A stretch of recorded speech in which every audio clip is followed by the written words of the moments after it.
Salam, hər vaxtınız xeyir dəyərli müəllimlər. İzah edəcəyim mövzu ünsiyyət və davranış qaydalarıdır. Məzmun xəttimizə əsasən biz ünsiyyət və davranış qaydalarının 8-ci sinifdə bir hissəsini keçmişdik. 9-cu sinifdə də ilk mövzu ünsiyyət və davranış qaydalarıdır. Ünsiyyət mədəniyyəti, deməli, mədəniyyət müəssisələrində insanlar arasında yaranan bir davranış mədəniyyətidir. Mədəniyyət müəssisələri, deməli, 3 qrupa bölünür, 3 yerə bölünür və biz bu həmin yerləri hansına aid olduğunu mütləq ayıra bilməliyik. Mədəni maarifləndirici müəssisələr muzey, park, kitabxana, heyvanxana, istirahət mərkəzlərinə aiddir. Sərgi zallarına aiddir. Sərgilər və qaleriyalar. Teatr baxış müəssisələrinə isə teatr, konsert və deməli sirklər aiddir.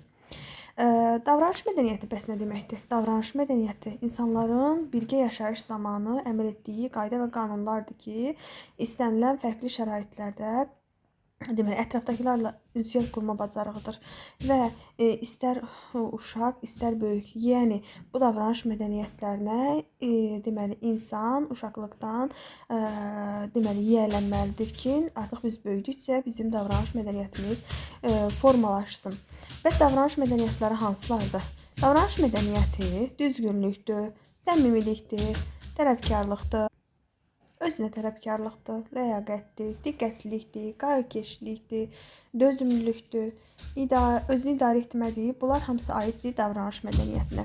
Gəlin indi biz bunları bir-birindən ayıraq görək, hansı deməli, məsələn, düzgünlük nədir, ləyaqət nədir və digərləri. Düzgünlük doğru danışmaqdır.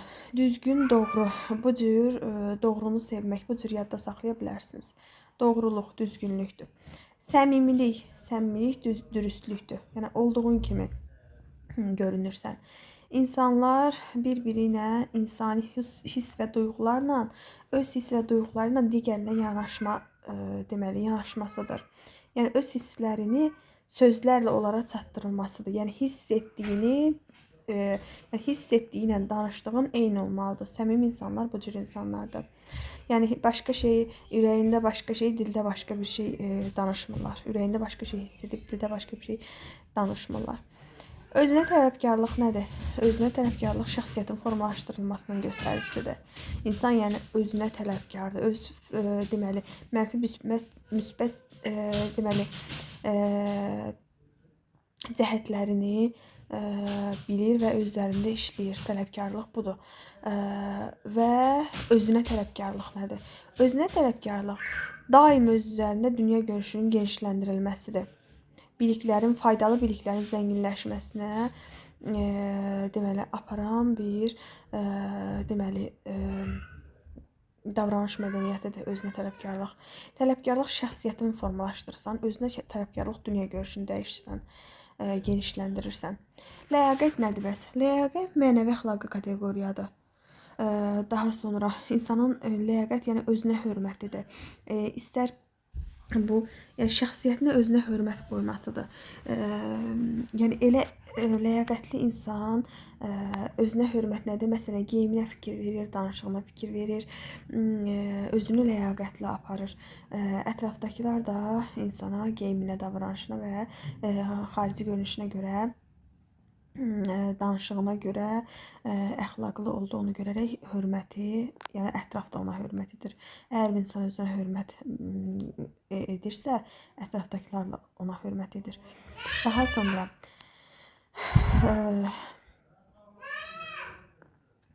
mədəni maarifləndirici müəssisələr var ki, bu həmin müəssisələrdə xeyirxahlıqdır və yaxud da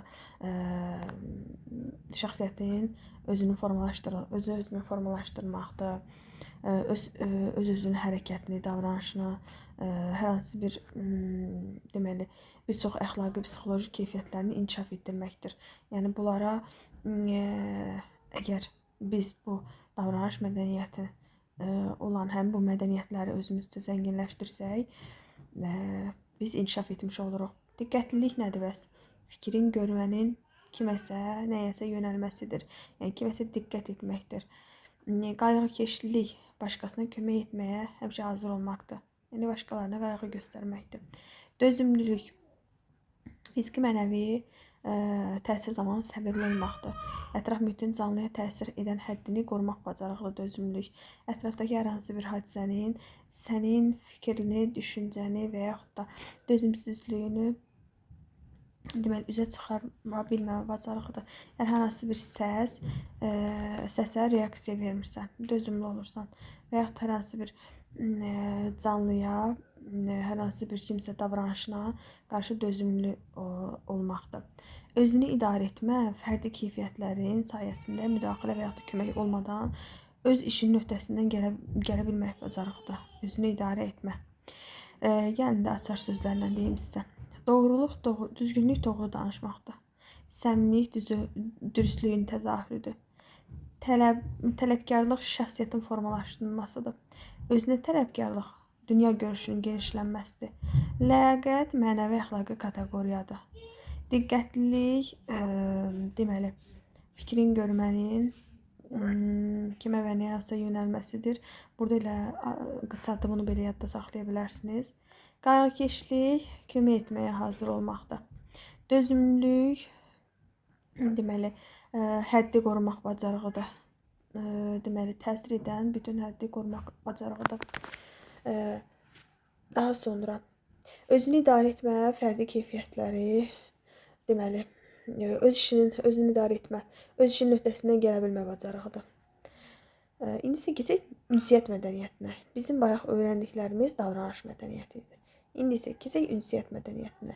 Ümumiyyətlə ünsiyyət mədəniyyətini deməli davranış mədəniyyətinin bir hissəsidir və insanların rəftarında özünü göstərir. Yəni ünsiyyət mədəniyyəti özü də iki vacib mərhələdən ibarətdir ki, birinci mərhələ deməli ətrafdakı insanların deməli xüsusiyyət, hərəkət və davranışlarını doğru qiymətləndirmək.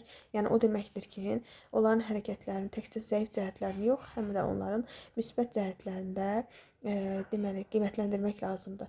Yəni ətrafda gördüyünüz hər bir şeyə öz düşüncənizdən, öz yanaşmanızdan yox, şəxsi qərəzlikdən yox, insanın öz keyfiyyətlərinə uyğun olaraq qiymətləndirmək lazımdır. İkincisi isə vacib ünsiyyət bacarıqlarına yiyələnməkdir. Ünsiyyət qurduğun insanın fərdi keyfiyyətlərini nəzərə alaraq ona yanaşmağı bacarmaqdır. Daha sonra indi isə keçək ünsiyyət mədəniyyətinin deməli cəhətləri var ki, insanlara hörmətdir, xeyirxahlıqdır, səmimilikdir, dözümlülükdür və s. Xeyirxahlıq nədir? Xeyirxahlıq kiməsə yaxşılıq etmək bacarıqdır. Biz bayaqları qayğıkeşliliyə baxdıq. Qayğıkeşlikdə nə deyirdi? Başqasına kömək etməyə həmişə hazır olmaqdır. Başqasına kömək etməyə qayğıkeşlikdə. Başqasına kömək etməyə həmişə hazır olmaqdır. Ancaq xeyirxahlıqda kiməsə yaxşılıq etmək bacarıqdır. Deməli, kömək etmək bacarığı deməli qayğıkeşlikdir. Yaxşılıq etmək bacarığı xeyirxahlılıqdır. Daha sonra davranış mədəniyyəti insanlara hörmətlə yanaşmaq və düzgün rəftar etməkdir. Xeyirxahlıqla dözümlülük də ədəb və mərifəti inkişaf etdirir insanda. Əgər sən xeyirxahlısansa, dözümlüsənsə, yəni xeyirxah nədir? Dözümlülük, biz dedik ki, dözümlülük nədir? Ətraf mühitə qarşı dözümlülük burada, ətraf mühitə qarşı dözümlü olmaqdır. Dözümlülük fiziki mənəvi təsir zamanı səbirli olmaqdır. Ətraf mühitin canlıya təsir edən həddini qorumaqdır. Və xeyirxahlıq da dedik ki, kiməsə yaxşılıq etmək bacarığıdır. Deməli, dözümlülük və xeyirxahlıq deməli insanda inkişaf edirsə, dözümlülük və xeyirxahlıq insanda varsa, bu bizdə ədəb və mərifəti avtomatik olaraq inkişaf etdirir. Mərifət insanın müəyyən edilmiş qaydalarda, bütün yəni vəziyyətlərdə müəyyən edilmiş qaydalara riayət etməsidir mərifət. Ədəbli olmaqda, ədəb qaydalarını, təkcə ədəb qaydalarını bilmək deyil, həm də insanlar arasında münasibət ölçüsünü hiss etməkdir. Və burada adekvat var, o da tam uyğun olmalı. Yəni olduğumuz yerə uyğun olaraq hərəkət etmək bacarığıdır. Nəzakətliliklə biz bu mövzumuzda da tanış olduq. Nəzakətlilik nədir? Biz dedik ki, ünsiyyət mədəniyyətinin başlanğıcıdır, ilkin mərhələsidir. Nəzakətlilik müraciət zamanı gözlənilən ədəb və mərifətdir. Ədəb və mərifətdə inkişaf etdirən nə idi? Xeyirxahlılıqdır. Deməli, desəm ki, ədəb və mərifəti nə inkişaf etdirir? Deyəcəyik xeyirxahlıq. Desəm ki, nəzakətlilik nədir? Müraciət zamanı gözlənilən ədəb və mərifətdir. Və burada deməli bir dənə də cümlə var ki, biz buna da diqqət etməliyik. İşgüzar söhbətin aparılmasında fərdin ünsiyyət səviyyəsinin göstəricisidir. İşgüzar söhbətin aparılması fərdin ünsiyyət səviyyəsinin göstəricisidir. Məsələn, belə bir sual verilə bilər ki, fərdin ünsiyyət səviyyəsinin göstəricisi nə vaxt bilinir, nə vaxt biruzə verilir? İşgüzar söhbətin aparılması zamanı. Ola bilər ki, bu testlərdə qarşınıza çıxa bilər. Digərlərinə baxırıq. Deməli, kitabxanada davranış qaydalarıdır, muzeydə davranış qaydaları, sərgilərdə teatr baxış. Bunları izah etmirəm. Bunları sadəcə kitabdan oxuyaraq özünüz qavramağa çalışın. Ancaq yəni burada elə də bir şey yoxdur. Yəni bu uşaqlar üçündür. Sadəcə siz bunu bir-birindən ayırd etməyi bacarın. Kitabxanada davranış qaydasına məsələn hansı aiddir? Muzeydə, sərgilərdə davranış qaydaları hansılara aiddir? Və yaxud da teatr baxış müəssisələrində hansılar aiddir? Ən çox zaldan, teatr baxış zamanında ən çox zaldan söhbət gedir. Belə deyim sizə. Məsələn, üst geyimi, çanta, nə bilim, oturacaqlar, sonra telefon, yəni nəsə çəkmək, nəsə yemək üçün nəsə aparmaq, belə şeylər var. Deməli, səs salmaqdır, nə bilim, kataloqlara çox baxmaqdır, çox ləngimməkdir. Bunlar muzey sərgidədir. Kitabxanada davranış qaydalarındakı ancaq kitabdan söhbət gedir burada. Elə də çox əlavə şeylər yoxdur.